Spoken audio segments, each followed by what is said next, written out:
Okay. We have Philip and Jonas, and maybe some other people will pop in. But we're just relaxing. Hi, Edward. What's up, guys? I kind of have bad service. I'll probably join the call in like 5 minutes. Sure. Whatever happens will happen. So like I was saying, we're just relaxing. We're just friends talking. There's nobody in charge or anything. So if you have anything you want to talk about, feel free to talk. I'm just hosting, so if there's silence, there's silence. And if I do a spiel, if there's silence, I'll do a spiel. We'll see what happens. But do you guys have anything on your minds considering or relating to the Dhamma? Maybe we can talk about Anapanasati, because I'm actually not sure what it's actually about. I know it has something to do with breathing and with the practice. Yeah. But I feel like everyone is talking about Anapanasati always, and it was never explained to me what it actually means. Yeah. True Anapanasati. Hi, buddy. I'm here with my son, so you might hear some Disney movies or something in the background. But true Anapanasati is part of the Noble Eightfold Path, and that's actually, in a way, the entirety of our practice, because our whole practice, it's not theoretical, it's not philosophical. We don't have to over-intellectualize it. The whole path, or the whole doorway, rather, the whole thing that we can do right now, right here, is to remember to look and change. And what are we remembering to look? Hi, Aurelian. Hello, Aurelian. Aurelian. Hello. Hello. So we're just talking about Anapanasati, and it's part of the Noble Eightfold Path. And what it is remembering that everything's okay, everything's fine here and now. And our breath is the doorway to right here and right now, and the reminder of the actual Dhamma, the actual reality. Apart from the dissatisfaction that comes here, we bring our awareness toward our breath. And we breathe in, everything's okay, happily. Wherever we are, in a balanced way throughout our day. For beginners, and then as you build momentum with the practice, everything becomes meditation. Everything's a lifestyle. Everything's sati. Sati means to remember. Anapanasati is to remember the breath. Why do we remember the breath? Because it's the last thing in this physical reality that matters. If we don't have the breath, we die. And also, it brings us, like I said, our awareness to the present moment, right here, right now.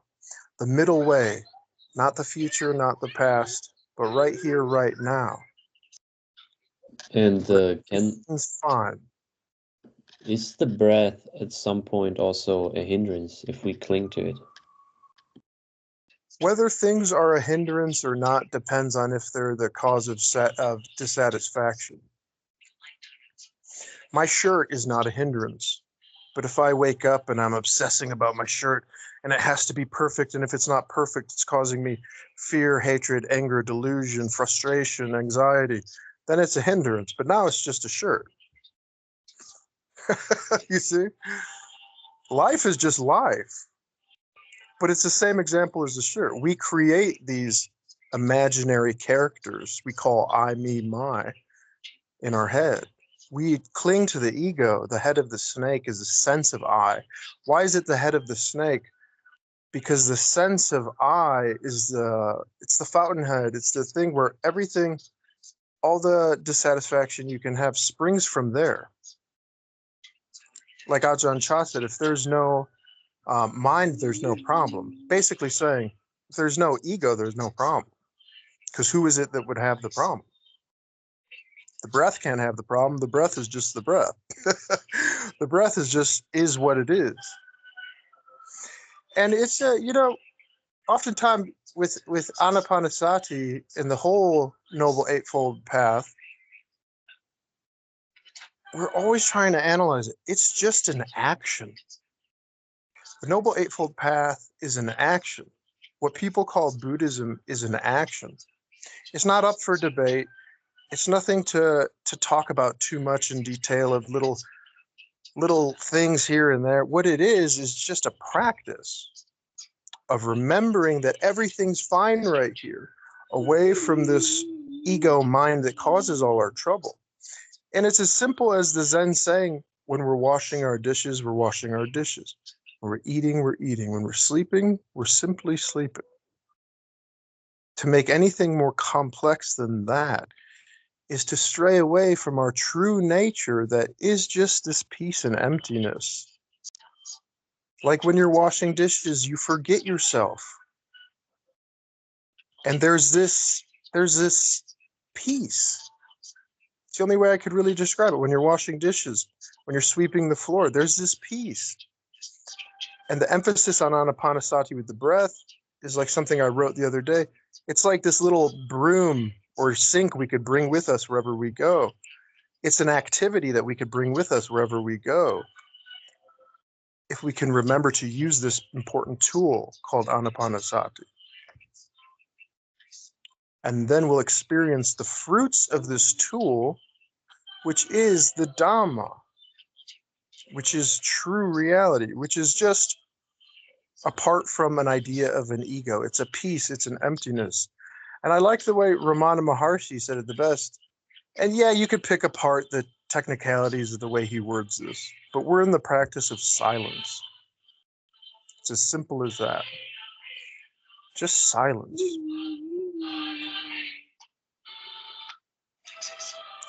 Baseline 0. The mind will wander. That's okay. We don't have a problem with the mind wandering. But yeah, does that answer your question? Anapanasati is look, I'll do it right now. Ready?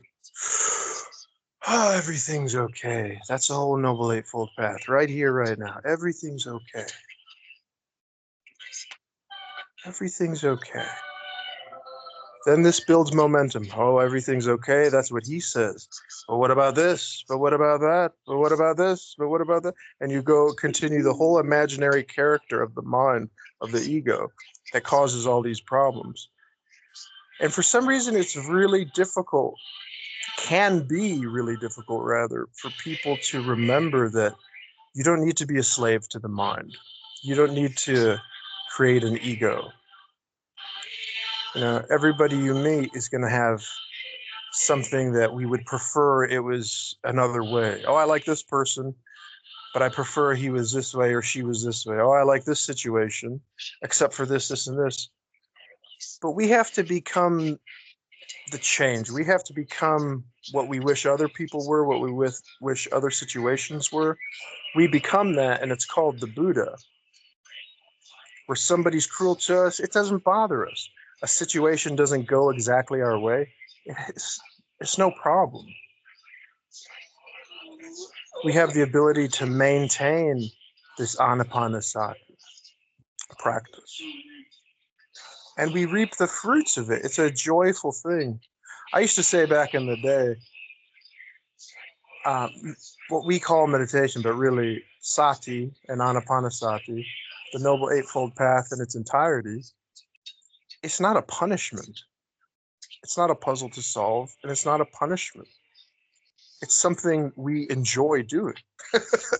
That's why we do it, because it makes us happier than we otherwise would have been if we weren't doing it. If we're not doing anapanasati, we become a character. My name's Robert. My name's Dhamma. I have this past. Oh, I have this trauma. And then I get caught in the spider webs. I get caught in the weeds, in the water. I'm caught in the weeds and I'm drowning, in my mind. But when I come back to the breath, where is the Sangha? Where is Dhamma? Where is up? Where is down? Where is good? Where is bad? Where is evil? It doesn't exist.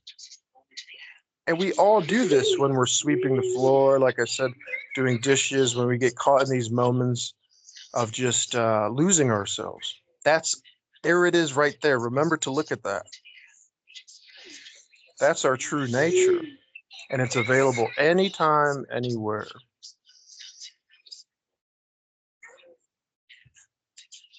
Anybody else have anything they want to say or add on to his question about Anapanasati?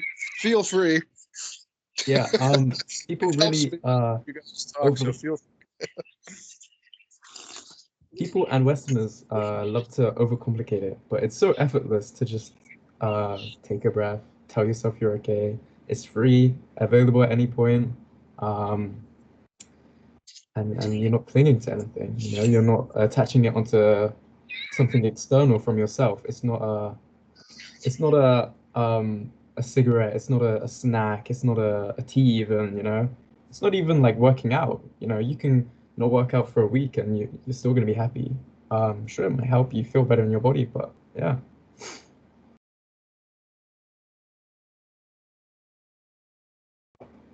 Yeah, and you really, Anapanasati, it's so beautiful because I just stopped smoking and I was like, okay, I'm relaxing when I have a cigarette. That's when I feel like I can relax. I'm allowed to relax. I've been trained to relax then. But the truth is, I can just breathe and I'll be relaxed. I don't need a cigarette. I don't need anything. I can just relax. There's not much to it. I think I spoke about this in a previous call, but I said then that personally, I think cigarettes are really perverted in the sense they've like taken the action of breathing, commodified it, also tacked on a bunch of chemicals onto it, and then sold to you as a package to you're relaxed, but in reality, you're just breathing and having a whole lot more, which is also bad for your body. So yeah.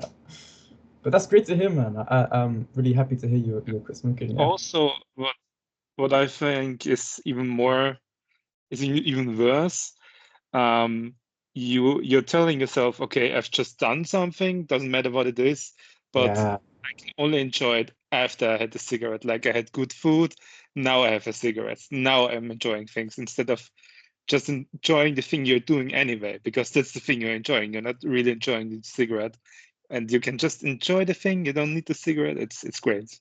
You can give yourself permission to enjoy it regardless of cigarette or not.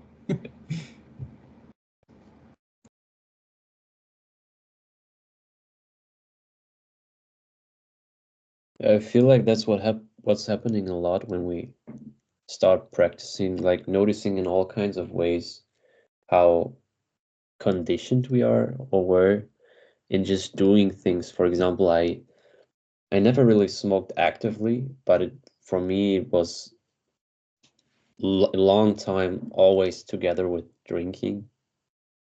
And yeah, for a long time I just accepted it the way it was. And bringing in the practice, actually kind of I started catching it relatively early in the process, in kind of realizing that I want a cigarette now because I just drank a beer or something, and then kind of becoming aware of it, that I never really questioned this a lot. And I feel like this happens on all fronts, kind of at our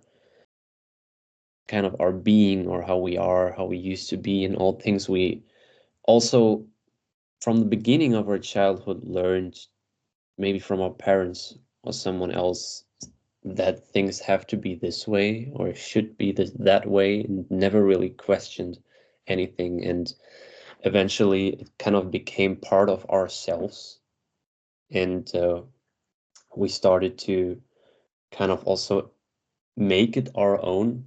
I am this way or I am that way. I need this more and I need that more. And just accept it as a kind of personality thing. Yeah, and that's changing a lot with the practice, at least for me, to question more what's happening and also what I'm doing and thinking.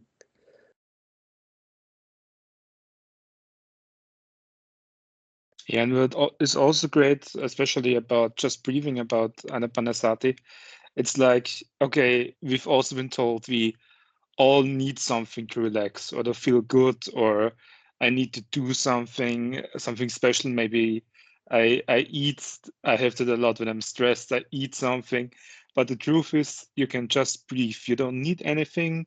It's like, but we've been told, when we were kids, and it's good that this happens, but we're like, okay, I've hurt myself, now mom is hugging me, now things are better. But we have to let this thought go that we need something to feel better. We can just breathe. It's all right. It's all right.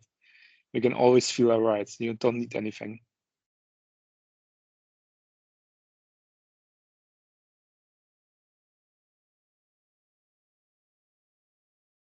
So I'm reading the chat message. I don't know if everyone can see it. If you can't, I'm happy to read it out. But one thing I would question is whether actually it gives you that energy boost you're talking about. I'm not familiar with nicotine gum, but I don't think. Well, firstly, does it have caffeine in it? That might be the mechanism it works off of. And secondly, caffeine, like on a mechanism principle level, it doesn't give you energy. It just makes your energy reserves more available in the moment which you have the caffeine. So I would ask you whether relying on something external is actually hurting you or helping you, because perhaps this energy is already inside you. I don't know where I'm going with this, but I'm just kind of talking about the message in general. Anyone else have any other thoughts? I think that's an interesting direction, because that's like a hard question for me. I remember I talked about it with Dasa on some other Wednesday, and about medications, kind of what external things we should take and what not. And especially with the breath. So I've had asthma since like my childhood, since I was born. And so it's always this question for me when I have in the particular moment where I have a problem with it, just kind of be with it and accept it and being able to deal with it, or take the medicine. Yeah, you too, right? So it's an interesting question, and always, yeah, I don't know what it's like. The Buddha teaches the middle way, and I think that's also an important thing there.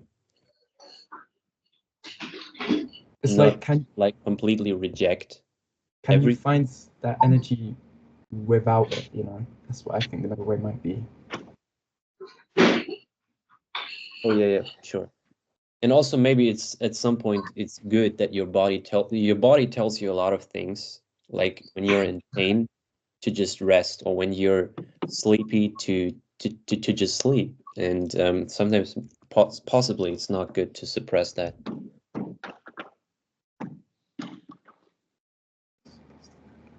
Yeah, that's a very good reflection point at the end there.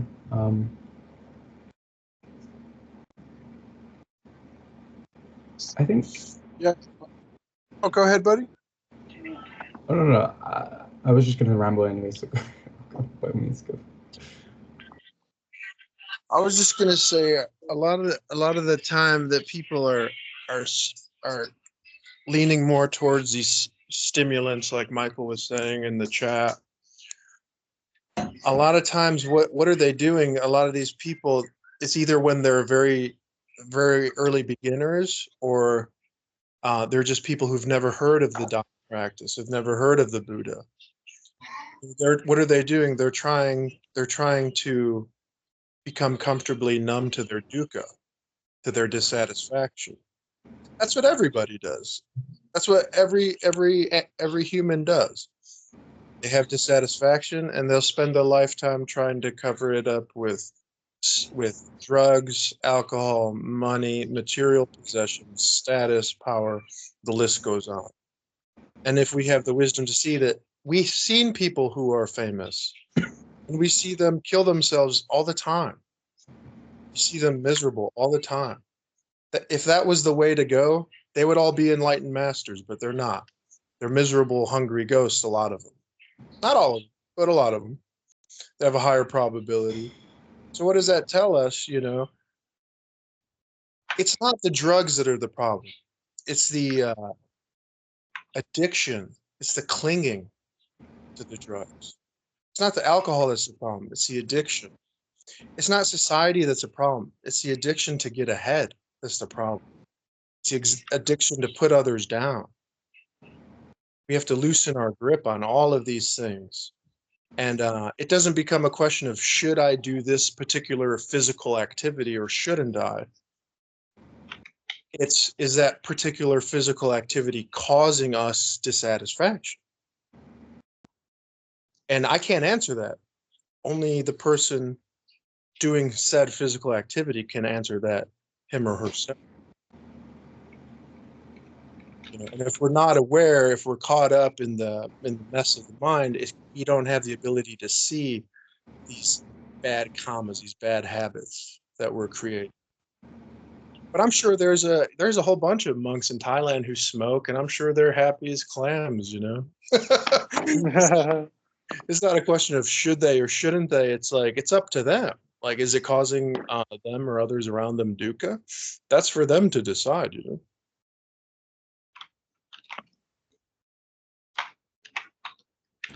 I think I have a lot of thoughts when it comes to things that negatively affect our body. So the way I see it is that whilst I know it's inevitable, I will avoid as many sources of harm to myself as possible. So like alcohol is a poison, nicotine is an addictive substance. Simply because I want to be fit and healthy for the longest possible within reason. My lived experience, you know, like I want it to be as easy as it could be, and in my opinion, avoiding these things helps me do that. That's just my thoughts.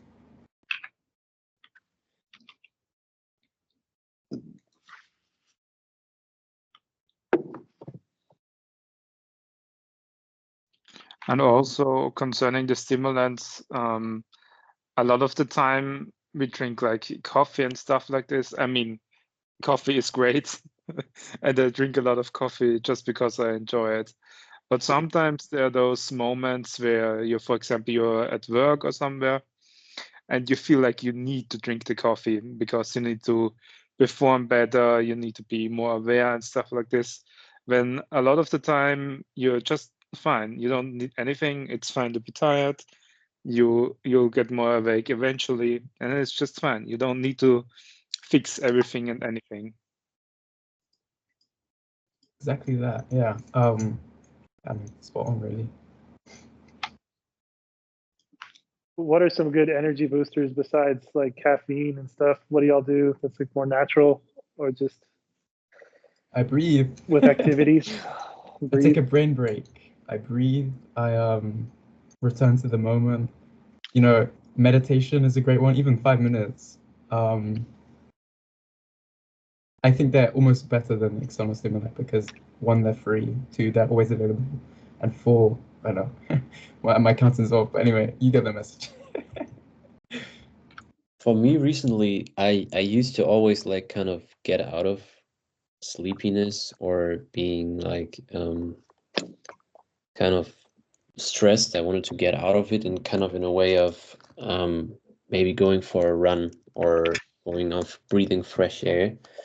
And recently I started just when I felt like being sleepy or exhausted, I just started to just rest, even for like 10 minutes, 15 minutes, and not rest with the phone. This is like not true resting. Also resting in the mind to just, I don't have to sleep, but just lying down or sitting and just being for a quiet time helps a lot in actually getting things going again, I think.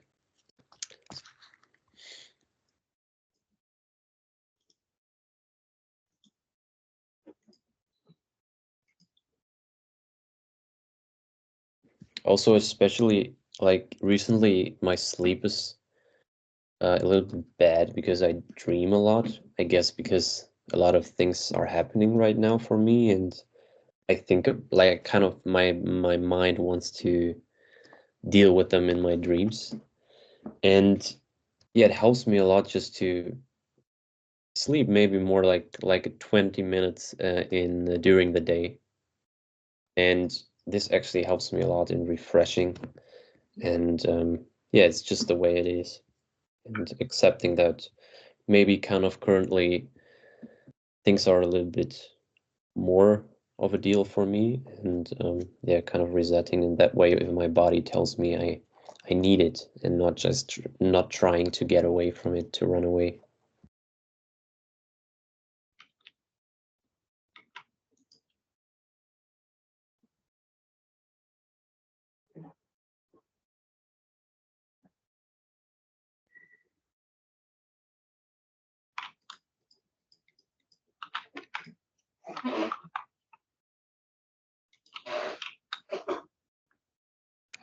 Yeah, and with getting energy, I think it's always heavily depends on the situation.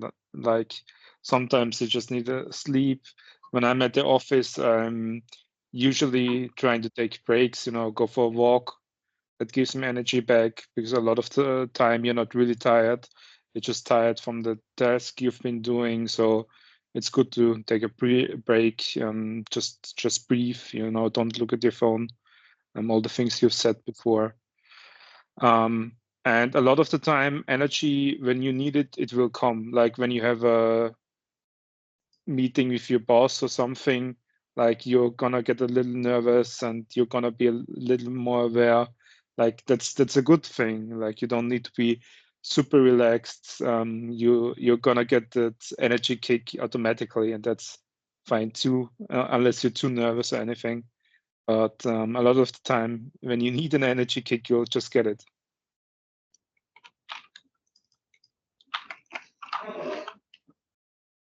Yeah, I would say better than trying to change whatever energy levels we're imagining we have in the moment. The better thing to do would be to take a look, see, oh, look, I feel tired. That's okay. And then adjust the attitude. Adjust the attitude about it. I can do this while I'm tired. It's not a problem. And I bet you'll take the right amount of breaks. I bet you'll go ahead and get whatever level of energy is necessary for the task, or you'll figure out the task doesn't fucking matter and you'll stop doing it and you'll rest because you're tired. So these are messages from our body. These are messages from our feelings. These are messages.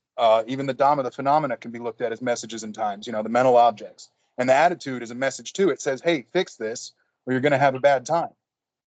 So if we're clinging to this idea that we need a certain amount of energy in order to do something, then we're probably not going to get it done very efficiently. And we're probably not going to be very satisfied while we're doing it. But if we can recognize the state of dissatisfaction that comes along with, hey, oh, my energy is low, I'm tired, I didn't sleep a lot, blah, blah, blah. All these things are good and plenty. They're great messages. If we have to ignore it, we can sit down for a second. Like somebody said earlier, we can follow the breath.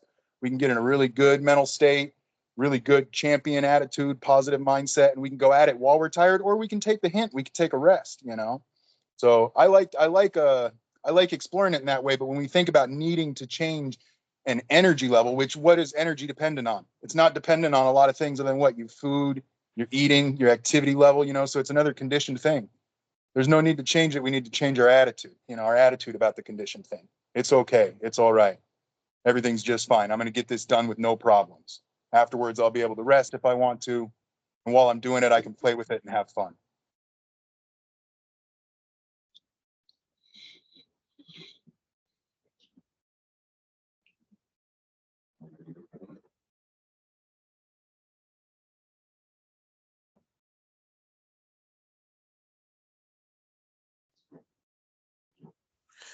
Yeah, attitude is everything, man. If you don't have a good attitude, good luck. Because that's the name of the game. Anything that comes our way that is causing dissatisfaction. What is dissatisfaction? It's wanting something that we don't have. It's or wanting things to be different than the way they are.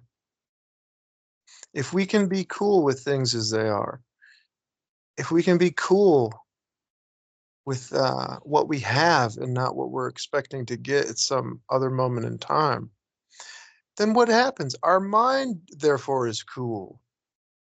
Nibbana. to take the food off of the fire and to cool it down, to take the mind off of the I, me, my, striving, scratching, friction, anxiety-ridden fire of the mind, and to cool it down. And I like reading about Bodhidharma because he always says this phrase of like coming back to our true nature in Zen. And Zen is just basically sati, you know. It's just remembering to look and change. It's the Noble Eightfold Path. No different than anything else. Even if you're a Christian and you're following Jesus's lines of the kingdom of heaven is within you, it's all Dhamma. Call it by any name you want. But a cool down mind is a cool down mind. And reality is reality by any name, like Shakespeare said, a rose by any name would smell as sweet. So yeah, it's just chilling out. It's as simple as that. Robert Adams, who is a student of Ramana Maharshi, he has this beautiful line. He said, Ramana said to him, the only spiritual practice you need is to remain calm and cool in any given situation. Oh, this happened. It's all right. Oh, I feel that I'm seeking this answer. You don't need to know the answer. It's okay. But what about this? But what about that? They should call this the but what about this mind? We're all fine. We're all enlightened Buddhas until the Mara comes knocking on our door and says, hey, but what about this? Hey, but you ever think of this? Hey, but what about that? It's like, and that's how we're raised. Especially, I remember my mother, you know, like everything was, you could look at her and she could never just sit in peace. You know, she's always, oh, I have to clean this. I have to do this. We have to go here. It's like, who is telling you we have to do all this? She would probably say the bill collectors, but oh, what's wrong, buddy? Yeah, and I also think there is what the aspect of where the aspect of skillfulness comes in, because sometimes it's good to think about everything. You know, you're doing a project or something, and you need to think about it a lot. But you need to differentiate between having helpful moments like this and having unhelpful moments like this. And in normal everyday moments, it usually is unhelpful because you're getting yourself nervous, you're being unconcentrated because your mind goes there and there and there. And it's usually unhelpful, but it can be helpful. You just have to differentiate when it's something that's positive and when it's something that's negative. Well, I think the big thing too is you have to do it on purpose.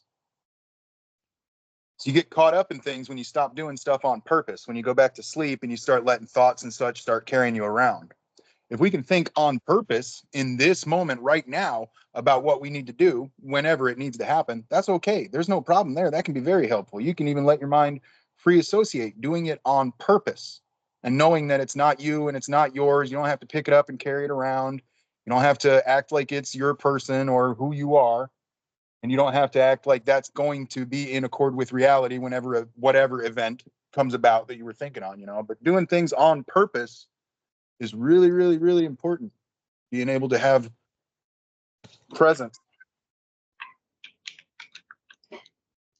One thing I think about a lot, because I try to like mentally prepare myself for things a lot.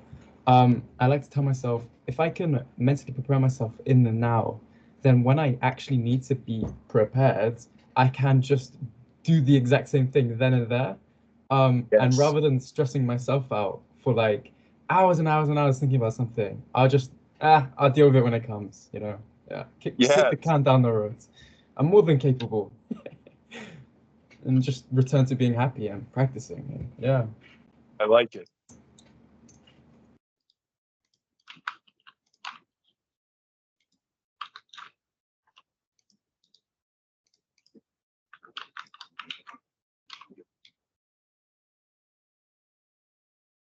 Something I really appreciate about the practice is the the encouragement to pay attention to mundane, small, unimportant things in our life. So like if you are drinking mindfully, then you drink mindfully. Um, something I like to make a joke about, but I mean it's kind of half joking, but also I think it's really nice. It's like when you're peeing, then you're peeing mindfully. When you're pooping mindfully. Any kind of mundane things that you can think about.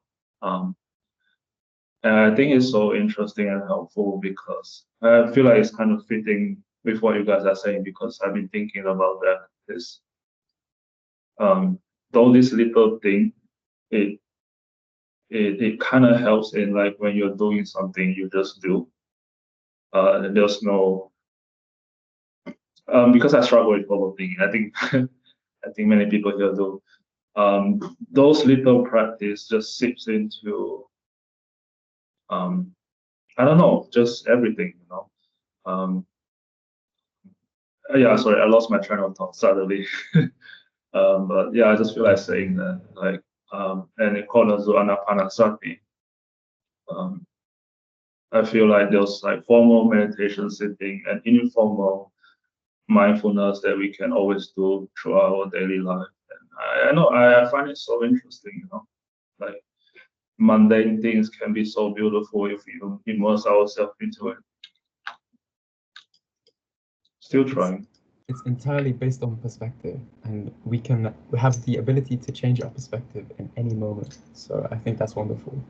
Make the mundane interesting. Think about how complex our bodies are in any moment, and to automatically process a task, you know, like you mentioned, peeing or pooing, you know, like think about all the intricacies that goes into those actions, and we take it for granted. But yeah, exactly. It's perspective. It's the peeing and pooing sutta. Actually, Ajahn Chah. Sorry, I just want to say Ajahn Chah talk about that, right? Like he said, it's like the path to the toilet or something. I haven't watched it, but yeah, that's right. A lot of teachers talk about that, but it's a good point because, yeah, it's like you're surrounded by gold, you know. Everything. There's a million things, like Tony Robbins said. There's a million things you can complain about in every given moment. There's also a myriad of things that you can be thankful for, and that's part of the Noble Eightfold Path is the wholesome, nurturing thoughts. And we're changing the dukkha into sukha. Just the other day, I was walking around my house and I was looking around, and I was not seeing my house like normal people see it. I was seeing it through the eyes of the Buddha. I know that these walls will be bare one day. They'll be empty. These memories will be gone. And it made me appreciate so much, like every moment I spend here, because it's always too late. Like Bukowski says, there's nothing worse than too late. And one day I'm going to be old and look around this house, and we're going to move into another house, and I'm going to be like, man, I wish I would have paid more attention while I was here. I wish I would have been more thankful for everything while I was here, the good, the bad, the ugly, whatever, because it's not going to last.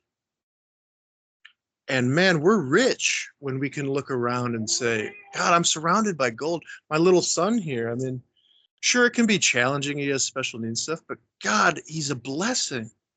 He's a pure blessing. Just like all of your guys' family or friends or houses or wherever environment you're in, it's all a blessing. You just have to recognize it. Anybody can take a diamond. We've all seen the examples of selfish people on TV, these reality shows. You could take a diamond and give it to somebody, and they could either say it's the greatest thing they've ever had, or they could be like, "Oh, is this all you got? Where's my car now? Where's my bigger house? Where's this?" And they're hungry ghosts. They never get full. They want more and more and more. And hungry ghosts can be redeemed. But then you don't get into the realm of the demons, I like to call them. And the demons you can't be redeemed from that, I think.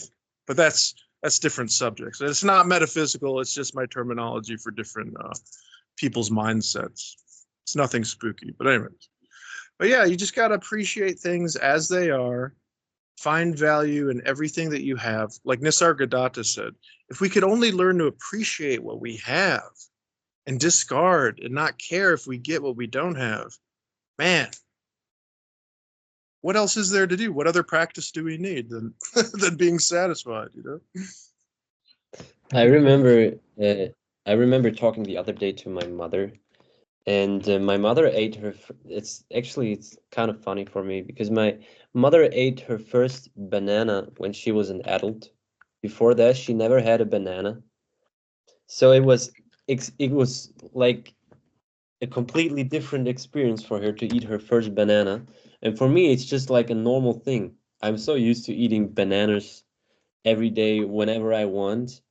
And I'm not like, it's nothing interesting like kind of anymore. Whereas for her, it was a really interesting thing. And it still is kind of to like eat a banana because she has not grown up with eating it. And it can be these simple things that we have all the time around us, when we realize that they are actually such a blessing to have.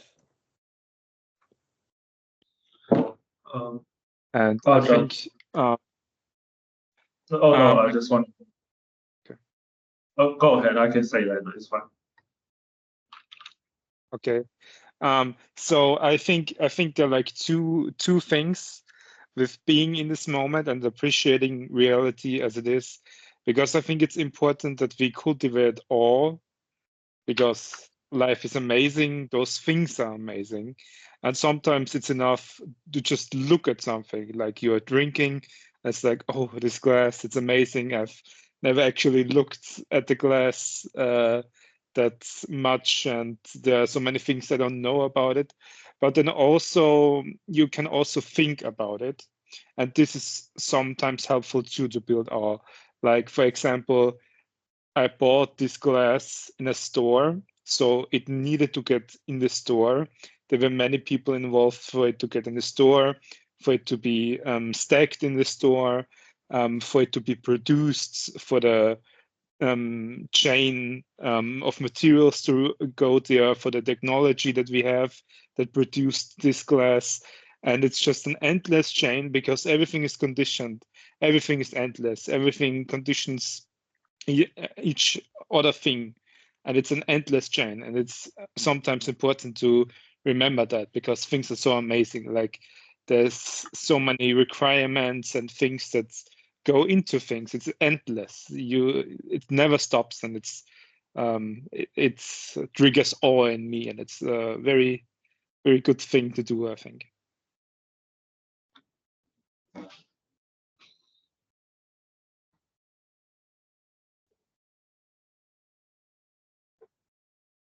One thing I really enjoyed from Dhammadasa's mention is when he said he was looking at his house as the Buddha would. And I think that's something I'm going to start thinking about now, because I think it's just really, and like you also said, to cultivate awe. It helps you cultivate that awe and enjoyment and appreciation for the things you have. I think that's really important. Yeah. I think having the Buddha as a kind of role model is very helpful anyway in the practice, because in the Zen, people often say everyone has Buddha nature. You have Buddha nature, everyone has Buddha nature. But it also means you can also have, the calmness of the Buddha, the compassion of the Buddha. And sometimes it helps me to think, oh, how calm would the Buddha feel? What would this calmness be like? And then I feel calm, because it's like such a great thing, and it's like you can just experience that. No reason not to.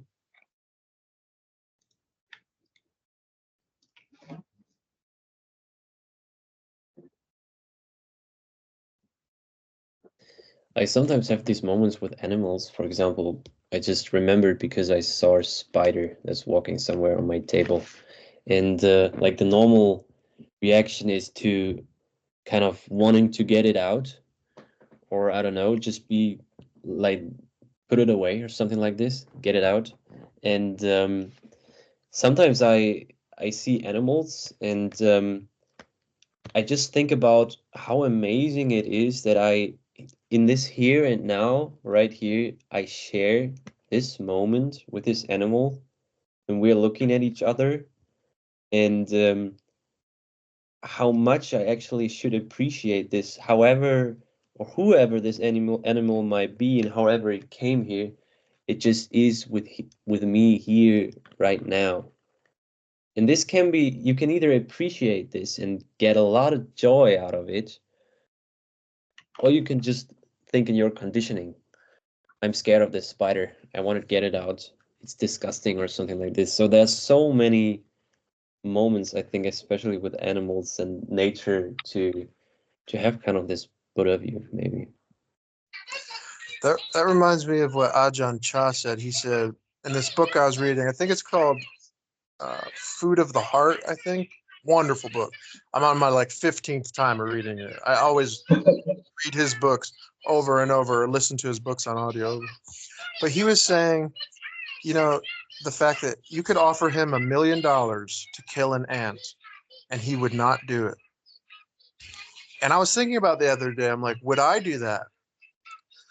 With all my family and all my things that could benefit from $1 million, would I kill an ant for $1 million? It's like, and I seriously thought about it, not just playing around. I'm like, no, I wouldn't. $1 billion, because that's not valuable to me. I may accidentally kill an ant, or I may even kill an ant if I thought it was suffering. I'm sure some Buddhists would disagree with me on that, but whatever. Everybody has to find their own way. But if somebody was like, here's $1 million, kill this ant, I just wouldn't do it. And that may seem silly, but it's, if you can get to that place where you truly in your heart know that you wouldn't even kill a mosquito for $1 billion, I say that's a good indication you're on the right path.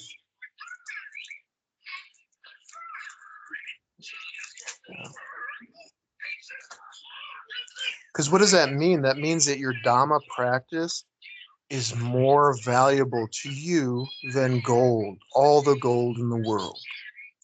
You already have all the gold in the world if that's your attitude, if that's your mindset. How wonderful. If you all won the lottery right now, I bet half of you would be dancing and hollering and happy. But we all have the Dhamma. We all have won the lottery. It's our birthright, the Buddha nature. If we if we think we don't have the Buddha nature, it's just because we have avidya, ignorance. We don't see all things as anicca, dukkha, anatta, impermanence, dissatisfaction, and inherently empty. We see them as permanent. We see them as the way we want them to be. We see them as permanent self, and this is wrong. And that's what's causing our suffering, is this clinging to anicca, dukkha, anatta, not seeing it for what it is. $1 billion can do a lot of good, but what does more good is if you're satisfied without depending on the physical world, especially without depending on ignorance. If you have wisdom, you'll see that that's just a road that won't lead anywhere good. It may be pretty, you know, you could dress up a pig any way you want, but it's still a pig, you know. Anicca, dukkha, anatta is anicca, dukkha, anatta. And it's all here. Mara lives in the mind. But the good news is she's not even real. And we see that truth when we come back to the breath and say, everything's all fine. Everything's fine. Nothing, no problems, nowhere to go, nothing to do. This is the only practice that we'll ever need. Because this I, me, my mind that's so important, it's just a fantasy. It goes away when we come back to the breath. Just as the Buddha came back to his breath, just as you and you and you and you all come back to your breath, that's the Dhamma. The fruits of coming back to the breath are the Dhamma. Coming back to the breath is the Dhamma practice. It's the yin-yang, the finger pointing to the moon. The Noble Eightfold Path is the finger, and the moon is the Dhamma, and it's a yin-yang, or the fruits of the practice, but it's all Dhamma. But going towards negativity, going towards things that are unwholesome, it's not worth it. takes some practice to start making some real change, but not much really. In a way, a lot, but in a way, not so much as well. But I don't know. Can you repeat again what the title of the book was by Ajahn Chah? Oh, it's wonderful book. I believe it's Food of the Heart. And I don't have the physical copy. I just have it on audible.com. But one you can get the physical copy to is A Still Forest Pool, I believe. And that is another one I've read like 15 times. It is just wonderful. And they have it on Audible as well. And you can also read the PDF. I just Googled it. It's there on the Ajahn Chah website. So you can read it for free, actually. Gives you the PDF. Wonderful. Yeah, I love Can when you post? Yeah, Can you post? I would Yeah, thank you. just post it. another good free read if you guys are interested online is Buddhadasa Bhikkhu has a free paper online, a free essay called No Religion. And it'll knock your socks off. It's great. He goes in depth on some real good Dhamma practice. Actually, I really like the one, this book that Ivan recommended to me. I think, what was it called, Ivan? It's also by Bhikkhu Buddhadasa, right? Something. The happiness and hunger, I think. Yeah, it was a great book, in my opinion. I watched the talk you had with Dhammarato. That you were asking about that. Yeah. Interesting. And speaking of Dhammarato, and books, we always have to keep in mind his wonderful saying, the best book we can ever read is right between our ears and in our heart. No book can top that. I just had to throw that in there, thinking of Dhammarato. Yeah, it's so interesting. I literally a few hours ago, I just watched some of my old video where I talk with Dhammarato. And I mean, I always do that once in a while, rewatch videos. And it's like every time I look back, there's just things that I think I got it. But then when I rewatch it, I just like, oh, like now I got it more. Like I really understood more what he's saying. It's so simple, it flew right through my head.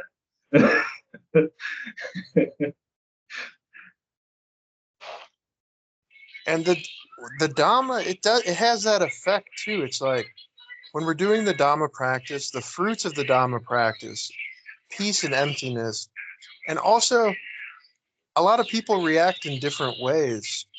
Speaking of energy, you get excited about the Dhamma, you want to do, it's like if there was something to be greedy for, it would be the Dhamma practice. It would be the fruits of the Dhamma. And it keeps you entertained. It keeps you energetic. It keeps you satisfied. And there's no limit to it. The sky's the limit, beyond the sky's the limit. And I like that about the Dhamma practice as well. Something happened to me just now.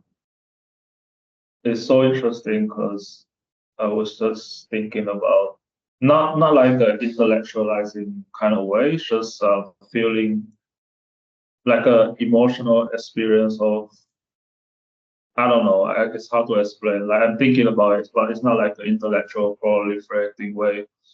Then I was sleeping, and it's almost like I was aware that I was sleeping, and then when I wake up, and then like there's this unexplainable weird understanding of something I'm thinking about, like this feeling. I don't know how to explain. It's so funny. Like it's not intellectual, and I begin to understand more about why people say Dharma is not something to be intellectualized, like because it blocks. It almost like blocks the path to what really the Dharma is about. So I don't know. Just want to say that like it's so interesting. Because I just woke up in a very wholesome state. Like very rare. Isn't that nice? Yeah, And when you say you're thinking great. about something, perhaps you mean something like it's not discursive thought. No, it's not discursive. So it's still thought. Yeah. It's just not discursive thought. It's just a wholesome thought. You woke up in a wholesome state of mind with a wholesome thought. Isn't that beautiful? Yeah. Isn't it wonderful how it happens more and more with the practice? Yeah. It's interesting. It's great because in the sutras they talk about that. We talk about metta being a product of correct practice. And if you read the sutta about metta, he talks, this is one of the benefits of metta. You sleep well. You cultivate this in your practice. It's a product of correct practice. It comes about as a result of correct practice. That's really cool. Yeah. That makes sense. Yeah. Isn't that nice that you can verify the teachings directly like that? Yeah. It does feel nice. It's so sublime, but at the same time, it's like wow, like Right.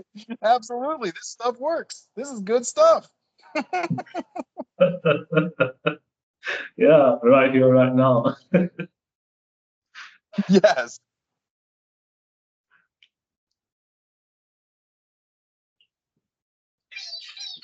Well, on that note, guys, I'll probably end it, but I'll give you guys an opportunity if anybody has anything else on your mind or you want to say or whatever. Now's the time before we leave. Anybody have anything? Thank you, everyone, for coming on. I had a great time. Thank you, Thank you, Dhamma Dasa. everyone. Thank Thanks you. so much, everybody. guys. Love all you Thank for guys. showing up. Love you guys. Bye. Much peace Bye. and Much love, guys. Care. love.